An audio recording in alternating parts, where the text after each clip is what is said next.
ہم جانور کی گردن پر چھری تو چلا دیتے ہیں، لیکن جو انا ہے، میں ہے، اس کا گلا گونڈ کر کے اس کو ختم کرنے کی کوشش نہیں کرتی۔ اصل جو ہے وہ اپنی خواہشات، اپنی انا، میں، یہ عربی اور اردو دونوں الفاظ ہیں، انا اور میں، جس کے اندر میں ہوتی ہے اللہ رب العالمین کے ہاں اس کی قربانی کی کوئی حیثیت نہیں۔ جانور کی گردن پر چھری چلانے کے ساتھ ساتھ اگر ہم یہ سمجھ لیں کہ جو میرے اندر میں ہے، انا ہے، میں نے اس کو بھی ساتھ ختم کرنا ہے، تو پھر انشاءاللہ اللہ رب العالمین کے ہاں اس قربانی کو شرف قبولیت سے نوازا جائے گا۔ بدقسمتی سے یہ جو انا اور میں کا بھوت ہے، یہ ہمارے معاشرے میں ہر فرد پر جو ہے وہ سوار ہو چکا ہے۔ عالم ہے تو وہ اپنے جیسا کسی کو سمجھتا ہی نہیں، میں ہوں۔ اللہ کسی کو آواز دے دے،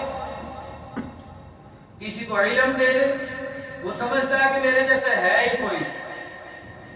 عالم ہو چاہے جاہل ہو، جاہل ہے، علم سے بالکل کوڑا ہے، لیکن جب بھی کسی سے بات کرتا ہے تو وہ سمجھتا ہے میری بات حرف آخر ہے، میری جیسی بات کسی کی بات ہی نہیں۔ کوئی امیر ہے، اس کے اندر بھی انا کا بھوت ہے، غریب ہے، اس کے اندر بھی انا کا بھوت ہے، حکمران ہے چاہے عام انسان ہے، کوئی انا کا بھوت جب تک ہم اس کو نہیں ماریں گے، ختم نہیں کریں گے، تو اس قربانی کے جانور پر چھری چلانے کا مقصد ہی کوئی نہیں۔ اللہ رب العالمین اس کو قبول ہی نہیں کرتی۔ عید الاضحیٰ ہر سال ہم سے یہ مطالبہ کرتی ہے کہ اگر رب کی رضا کی خاطر تو جانور کے گلے پہ چھری چلا رہا ہے، اپنی خواہشات اور اپنی انا اور میں کا گلا بھی گونڈ دے۔ اب جو اختلافات و انتشار ہیں ان کا گلا کما کر دے، اپنے اندر اتفاق اور اتحاد کی فضا کو پیدا کر۔ جب تو اتفاق اور اتحاد کے ساتھ رہنے کی کوشش کرے گا، پھر قربانی ہی نہیں بلکہ کوئی بھی تیرا ایک چھوٹے سے چھوٹا عمل وہ رب اس کو قبول کرے گا۔ قبول ہی نہیں کرے گا تو نیکی کی نیت کرے گا، رب نیکی ایک نہیں 70 سے 700 تک نیکیوں کو بڑھاتا چلا جائے گا۔ تو رب کے سامنے اپنے گناہوں کو لے کر کے آئے گا۔ رب کہتا ہے پھر جب تو اپنی انا کو مار دیتا ہے، سارے اختلافات انتشار کا قلع کما کر دیتا ہے، ان کا گلا گونڈ دیتا ہے، پھر ایک وقت ایسا آتا ہے جب تو ایک نیکی کا طرف 700 تک اور پھر اس سے بھی زیادہ رب تجھے اجر عطا کرتا ہے۔ لیکن ہم جانور کے گلے پر چھری تو چلائیں گے، لیکن کون ہے آج یہاں بیٹھے بیٹھے رب سے وعدہ کر کے یہاں سے نکلے میرا فلاں بھائی مجھ سے ناراض ہے، سال گزر چکے، آج گلے پر جانور کے گلے پر چھری بعد میں چلے گی، اپنی انا پہ چھری پہلے چلے گی، جاؤں گا اپنے اس بھائی کی طرف، جا کر کے اس کو راضی کرنے کی کوشش کروں گا۔ یہ انا اصل میں تکبر کو کہتے ہیں۔ انا اور میں یہ تکبر کی علامات ہیں۔ جس میں انا ہو، جس میں میں ہو، اللہ کی قسم ہے رب میرا پسند ہی نہیں کرتا۔ ان اللہ جمیل یحب الجمال الکبر بطر الحق وغمط الناس۔ میرا رب جو ہے وہ خوبصورت ہے، خوبصورتی کو پسند کرتا ہے۔ تکبر کیا ہے، انا کیا ہے، میں کیا ہے، میرے اندر میں ہو، انا ہو، میں کسی کی بات کو چھیڑتا ہی نہیں، چھوتا ہی نہیں، پکڑتا ہی نہیں۔ ہم سمجھتے ہیں کہ جو میری بات ہے وہی حرف آخر ہے، اور پھر بطر الحق وغمط الناس، میں ماننے پہ آؤں تو میں چپڑاسی کی بھی مان لوں، اور نہ ماننے پہ آؤں تو میں کائنات کے رب کی بھی نہیں مانتا۔ یہی تو انا ہے، یہی تو میں الکبر بطر الحق، جو تکبر ہے نا، تکبر اس کی مختلف صورتیں انا اور میں کی. الکبر بطر الحق، حق کو جھٹلا دینا. حق بات پتہ چل گیا کہ یہ بات حق ہے، یہ رب کا قرآن ہے، یہ آپ علیہ السلام کا فرمان ہے، پتہ چلنے کے بعد پھر اس کو جھٹلا دینا، یہی تو تکبر ہے. وغمت الناس، اور لوگوں کو حقیر سمجھنا. آج میرے پاس چند پیسے آ جائے تو میرے پاؤں زمین پہ نہیں لگتے، میں سمجھتا ہوں یہ اس کی حیثیت کیا ہے. آج رب کی رضا کی خاطر ہم کسی کو معاف کرنے کے لیے تیار نہیں ہیں، لاکھوں روپے کے جانور قربان رب کے راستے میں کرتے ہیں، لیکن انا کا گلا نہیں گھونٹتے.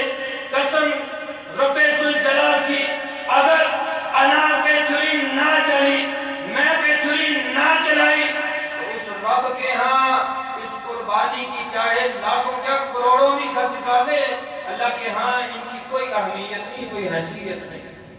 رب تو چاہتا ہے انا خاندان کنبہ قبیلہ عزیز و کار، ان کی خاطر جھوٹ پہ جھوٹ بولتے چلے جاتے ہیں. لے خدا کیا کہے گا. آیا تھا آپ علیہ السلام کے ساتھ ایک واقعہ، نبی علیہ السلام کے ساتھ پاس ایک واقعہ لے کر کے، وہ جو مخزوم قبیلے کی فاطمہ تھی نا، کیا کہا تھا انہوں نے؟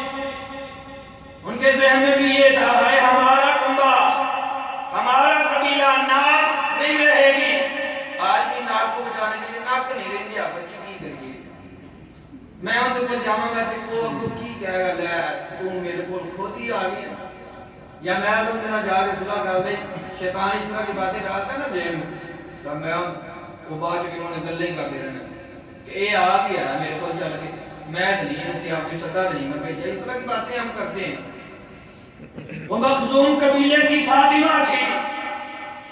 آپ علیہ السلام کے پاس آنے سے پہلے خاندان والے، کنبے والے، قبیلے والے سوچنے لگے ہمارے خاندان کی عورت کا ہاتھ کاٹا جائے گا، کیسے برداشت کریں گے، ہماری ناک نہیں رہے گی، لوگ کیا کہیں گے، یہ شاہی خاندان ہے، یہ امیر زادے، یہ بڑے چودھری صاحب ہیں، ان کی عورت کو چوری کرنے کی وجہ سے سزا دی گئی.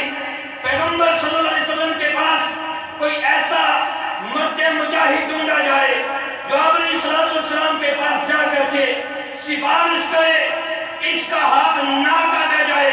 یہ رب کی حدود تھی، میرے پیغمبر کے الفاظ تھے، لو انا فاطمہ بنت محمد لسرقت لقطعت یدها. اور یہ تو مخزوم قبیلے کی فاطمہ ہے، پیغمبر محمد کی بیٹی فاطمہ بھی ہوتی، محمد اس کے ہاتھ بھی کاٹ دیتا. تم اس قبیلے مخزوم کی فاطمہ کی بات کرتے ہو، ہم اپنے قبیلے کی خاطر جھوٹ پہ جھوٹ بول دیتے ہیں. فلانے کر آپ عدالتوں میں چلے، کرائے کے گواہان مل جاتے ہیں، گواہ مل جاتے کرائے کے، ویسے تو بلکہ پورا گاؤں ہی جو ہے وہ تیار ہو جاتا ہے. یہ چودھری صاحب ہیں، یہ ہمارے مشکل حالات جب تھے یہ کام ہمارے آ جاتے ہیں اور کام آتے ہیں، چلیں جا کے گواہی دے ہی دیتے ہیں نا. ہائے اپنی انا پہ چھری بھی چلائیں، اللہ کی قسم پھر رب قربانی کو قبول کرے گا. آج تکبر ہے نا، انا ہے. کتنی دفعہ حدیث سنتے ہیں شلوار تخنوں سے نیچے لٹکانا، یہ تکبر ہے، یہ انا ہے، یہ میں ہے. حدیث سن کر کے عمل نہ کرنا، یہی تو تکبر ہے. ہم یہ سمجھتے وہ کوئی بات نہیں، شلوار کرنے کو نیچے ہے نا، نماز پڑھنے کے لیے آتے ہیں فوراً اوپر کرتے ہیں، بس نکل گئے. شلوار کو ٹخنوں سے نیچے رکھنا ہی تکبر ہے. اور جو نہیں رکھتا اوپر، ٹخنے ننگے نہیں کرتا، سمجھ لے اس کے اندر تکبر کی علامت ہے. میرا رب تکبر کرنے والوں کو پسند ہی نہیں کرتا، ان کے منہ جہنم کا ایندھن بنائے گا. پیغمبر کی حدیث ہے، آپ علیہ السلام نے فرمایا یجر ازارا، ایک شخص کو دیکھا کہ وہ اپنا تہبند، اپنی شلوار زمین پہ گھسٹ کر کے چل رہا تھا. آپ علیہ السلام نے خسف اللہ نے اس کو زمین میں دنسا دیا. یتجلجل فی الارض القیامہ، قیامت تک وہ زمین میں ویسا ہی دنستا ہی چلا جائے گا، صرف اس وجہ سے وہ اپنی شلوار کو ٹخنوں سے نیچے رکھتا۔ ہم اس کو گناہ سمجھتے ہی نہیں۔ کل قیامت کا دن ہوگا، اس رب کے دربار میں اس رب کے سامنے پیش ہوں گے، لیکن رب نظر رحمت نہیں کرے گا، رب گناہوں سے پاک نہیں کرے گا۔ دردناک جہنم کا عذاب ہے اس شخص کے لیے جو تکبر کرتے ہوئے اپنی شلوار کو ٹخنوں سے نیچے رکھتا ہے۔ اور یہ نہ سمجھئے کہ شلوار ٹخنوں سے میں نے نیچے رکھی ہے اور تکبر کی وجہ سے نہیں رکھی۔ شلوار کو ٹخنوں سے نیچے رکھنا ہی تکبر ہے۔ تکبر کرنے والے فرعون تھے، وہ فرعون تھا، وہ قارون تھا، وہ حامان تھا۔ وَلَقَدْ جَاءَهُم مُوسَىٰ بِالْبَيِّنَاتِ فَاسْتَكْبَرُوا فِي الْأَرْضِ وَمَا كَانُوا سَابِقِينَ۔ یہ قارون، یہ فرعون، یہ حامان، میرا رب کہتا ہے یہ سارے تکبر کرنے والے تھے، لیکن یہ ہماری پکڑ سے بچنے والے نہیں تھے۔ ہم نے پھر پکڑا، آج جاتی دنیا تک نشانے عبرت نہیں بنا کے رکھ دیا میرے رب۔ تو خدا را جانور کے گلے پہ چھری چلانے سے پہلے اپنے اندر عاجزی، اپنی انا کو مارنا۔ اگر انا کو مارتے نا، آپ صلی اللہ علیہ وسلم نے سرٹیفکیٹ دیا، وما تواضع احد للہ الا رفعہ اللہ۔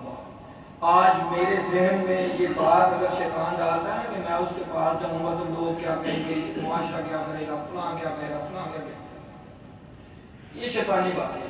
آپ جائیں نا اپنی انا کو مار کر، میں اگر کسی سے ناراض ہوں، میں جاؤں اپنی انا کو مار کر، میں نیچے بن جاؤں، میں اس سے کمزور بن جاؤں۔ نبی صلی اللہ علیہ وسلم نے فرمایا جو آجزی رب کی خاطر اختیار کرتا ہے نا، رب اس کو عزتوں سے نواز دیتا ہے، اللہ اس کو بلندیاں عطا کرتا ہے۔